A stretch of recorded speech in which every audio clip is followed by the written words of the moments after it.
I'd like to talk a little bit about TRAFFIC. TRAFFIC is an acronym for Trade Record Analysis of Flora and Fauna in Commerce. And the mission is to ensure that trade in wild plants and animals is not a threat to the conservation of nature. And so their mission is to preserve biodiversity. TRAFFIC is a joint program of the World Wildlife Fund and the International Union of the Conservation of Nature. It's a non-governmental organization that focuses solely on international wildlife trade. Some of the functions of TRAFFIC: they collect data on the volume and types of wildlife trade. And a big function is to promote public awareness. They alert tropical fish buyers if fishes are coming from coral reefs. They attempt to slow the souvenir and gift trade in endangered species. And they attempt to educate people about endangered species. They also work to uncover smuggling rings. I'm going to go to their website.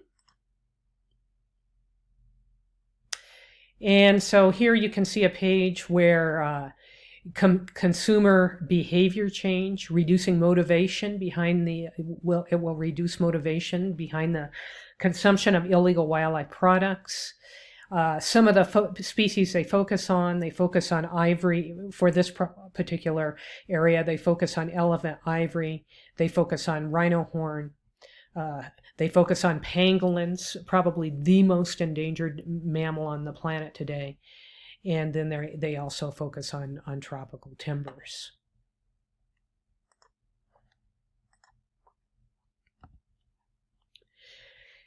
And so again, on their public awareness campaigns, up here in the upper, on the top left, you can see a billboard in India trying to raise awareness about tiger conservation.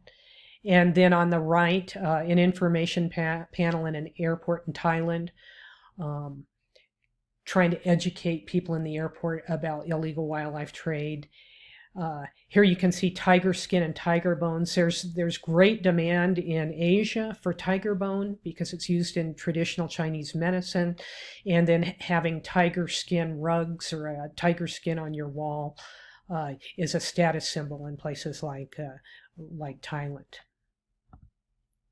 And so from their website, what they do, projects and approaches, they promote behavioral change, conservation technology, education and outreach.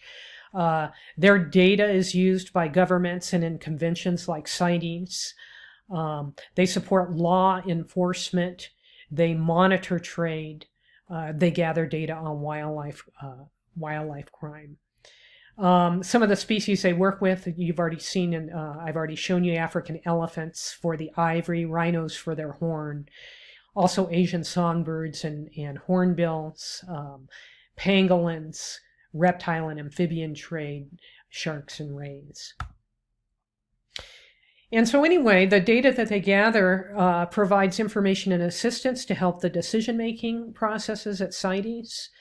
And supports efforts to ensure that international trade, international wildlife trade is at sustainable levels and does not pose a threat to the conservation of the species.